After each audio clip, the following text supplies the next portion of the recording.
Following is a class on the Srimad Bhagavatam, first canto, 15th chapter, text number 41, given by His Divine Grace, A.C. Bhaktivedanta Swami Prabhupada, recorded on December 19th, 1973, in Los Angeles.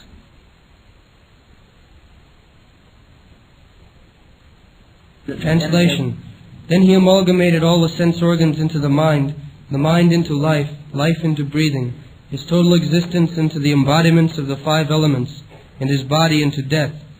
Then as pure self he became free from the material conception of life. Read the purport. Maharaj Yudhishthir, like his brother Arjuna, began to concentrate and gradually became freed from all material bondage. First of all, he concentrated all the actions of the senses, amalgamated in the mind, or in other words, he turned his mind towards transcendental service of the Lord. He prayed that all material activities were performed by the mind, actions and reactions of the material senses, and since he was going back to Godhead, the mind would wind up its material activities and be turned towards the transcendental service of the Lord. There was no longer need for material activities. Actually, the activities of the mind cannot be stopped because they are the reflection of the eternal soul, but the quality of the activities can be changed from matter to the transcendental service of the Lord. The material color of the mind is changed by washing it from contaminations of life-breathing and therefore getting it freed from the contamination of repeated births and deaths and getting it situated in pure spiritual life. All is manifested by the temporary embodiment of the material body, which is a production of mind at the time of death. And if the mind is purified by practice of transcendental loving service of the Lord, and the same is constantly engaged in the service of the lotus feet of the Lord, there is no more chance of the mind's producing another material body after death. It will be freed from the absorption of material contamination. The pure soul will be able to return back home, back to Godhead. So this verse described in the manner of yogic practice. The yogic practice means controlling 5 kinds of air within the body. Prana, pan, man, like that. That is breathing exercise. Yoga practice. So it appears that Maharaj Yudhishthira knew how to practice the yoga.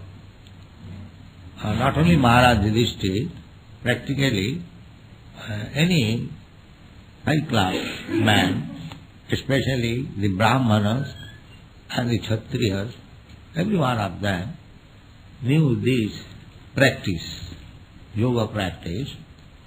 So at the time of death, they could utilize how to give up this body. That is perfection of yoga.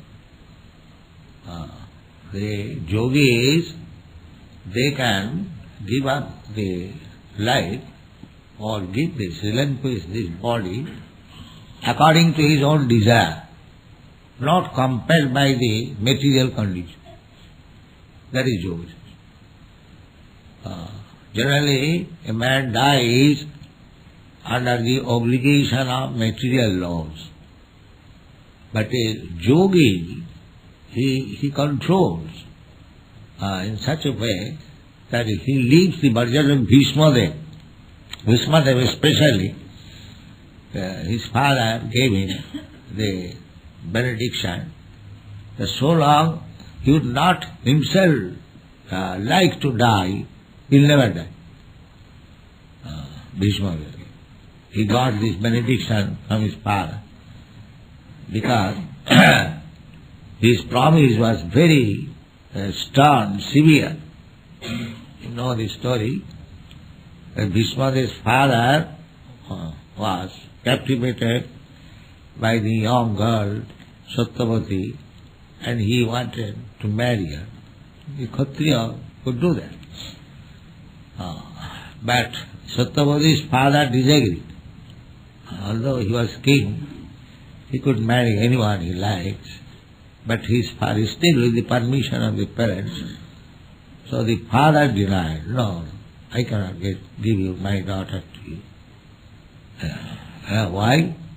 Because you have got grown-up son, and he will be the king. Why my daughter shall be married with you? Just like maid servant. No.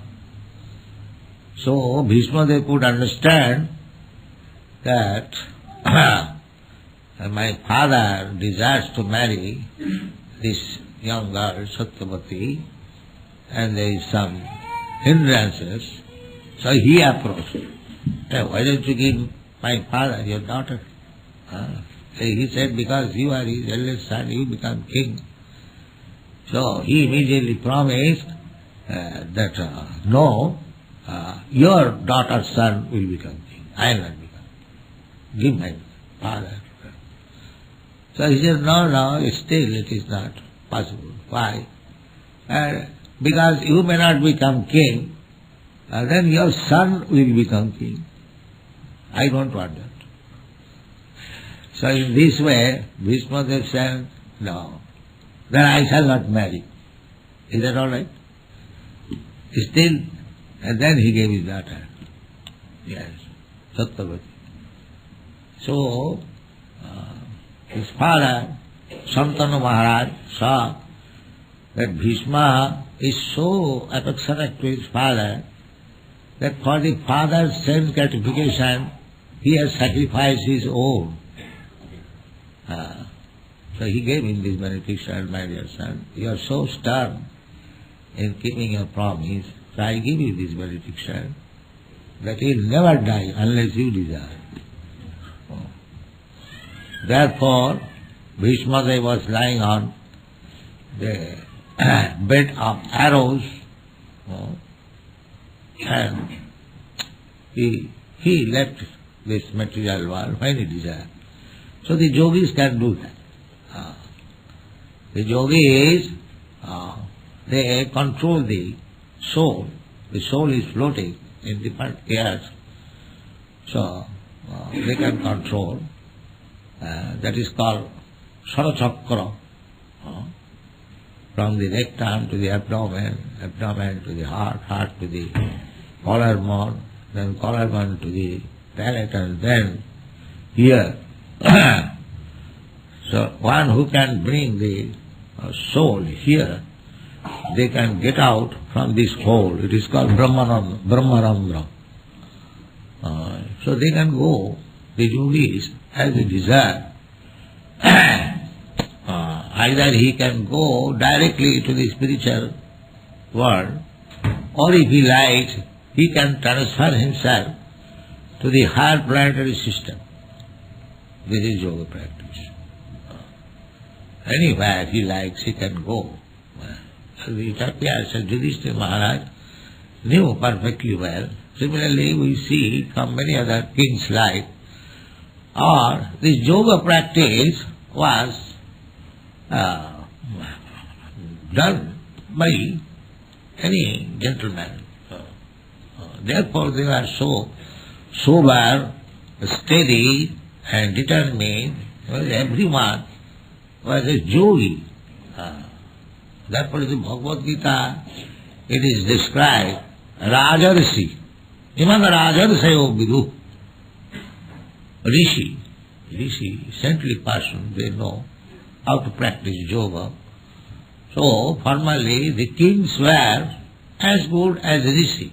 They are simply sitting on the throne as a matter of responsibility to the citizens. They are not political opportunists, no.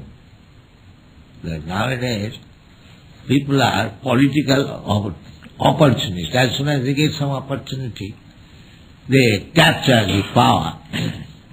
Formerly, just like Bhishma, actually he would have been the king, but he was not opportunist.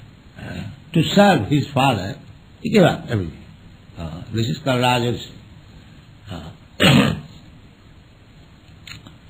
So, Vachansi. If you can control your mind, then you can control your words. There are kaya, man, vakka. Three things are. We have got this body, and we have got our mind, and we have got to talk. The talking is very important. You can talk nonsense all day and night, and you can talk about Krishna and chant Hare Krishna mantras, the same thing, vibration. See, if you talk nonsense, then you go to hell. And if you talk about Krishna and the Hare Krishna mantra chant, then you go back to home, Just see how much this talking is important. Simply by talking. Vachansi Vaikuntha Gunanugarna.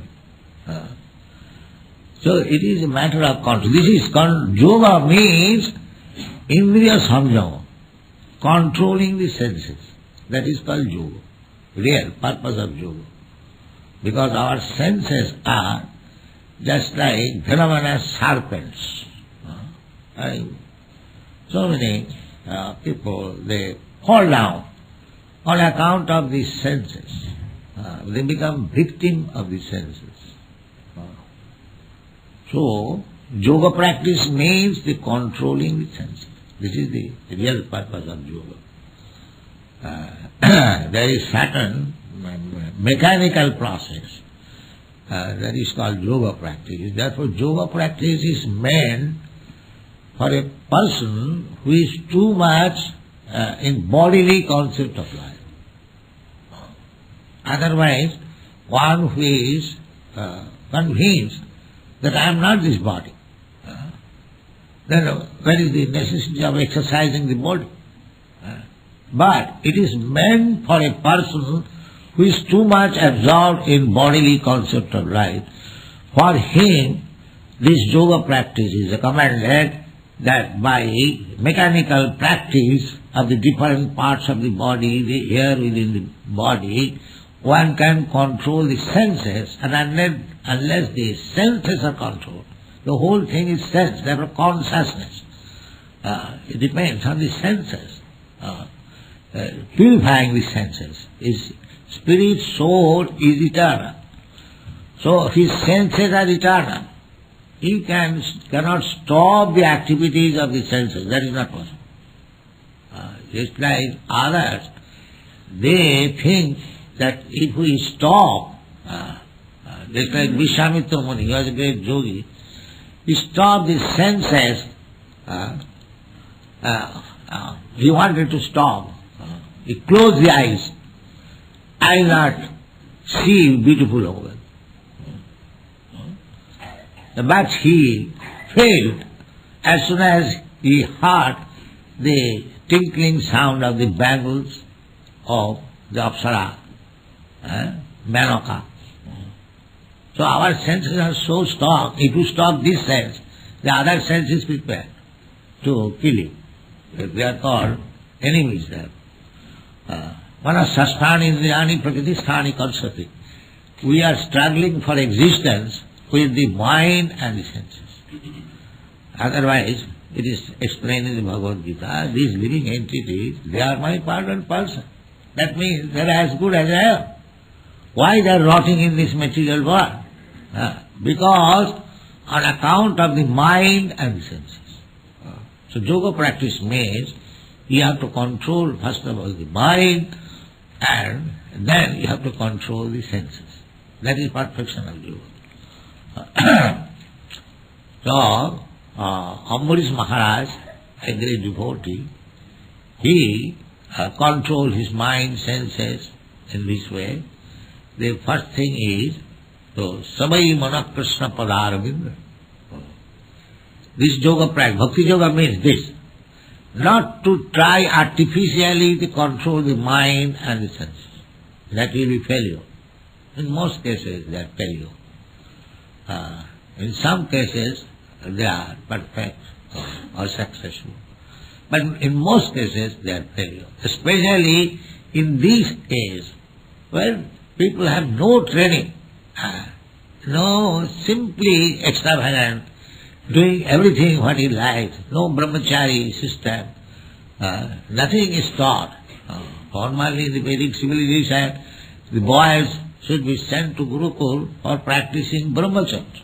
There is no such question now. So, the so-called practice of yoga, simply useless waste of time. They cannot do anything. It is not possible. Therefore, a bhakti yoga system is to engage the senses and the mind in Krishna's service. If your mind is engaged in Krishna's service, then there is very little scope for the mind being diverted from it. It diverts, but if you practice, the Krishna will help you.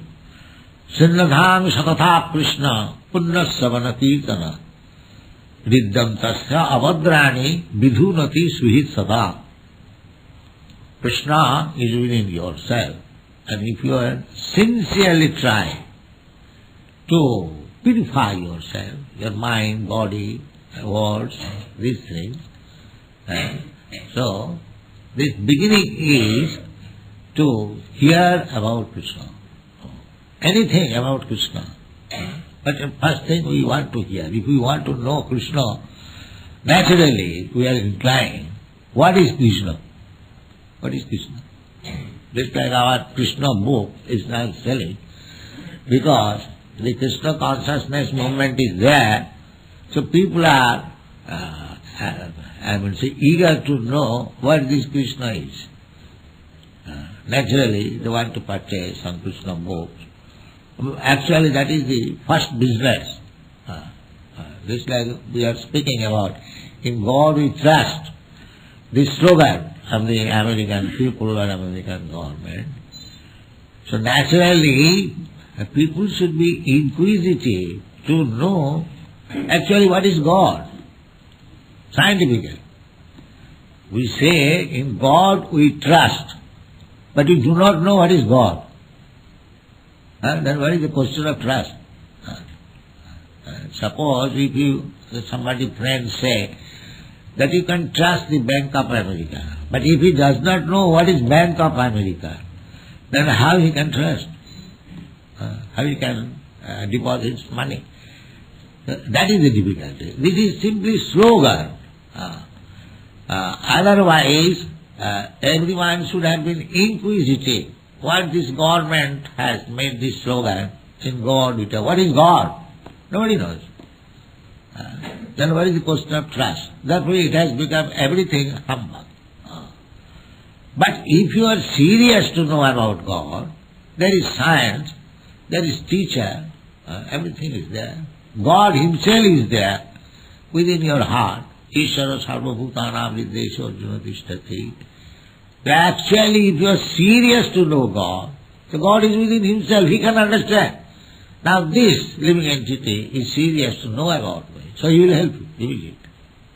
That is stated in the Bhagavad Gita. Tesam satatujuktanam bhajatam pritipurvakam buddhijogam dadamitam jena mam upajantite. Tesam, such persons, satatujuktanam, always very much anxious to know about God. So God can understand. God is omnipotent. He can understand that this living entity is now serious.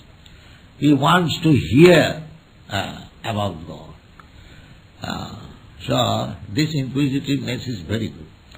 My Guru Maharaj accepted me as his disciple because he saw in the beginning I was very inquisitive to hear him.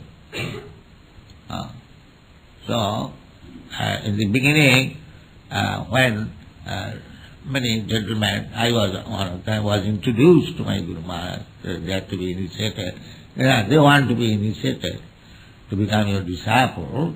So, when my turn came, he immediately said, yes, I will accept this boy as disciple because he is very inquisitive to hear.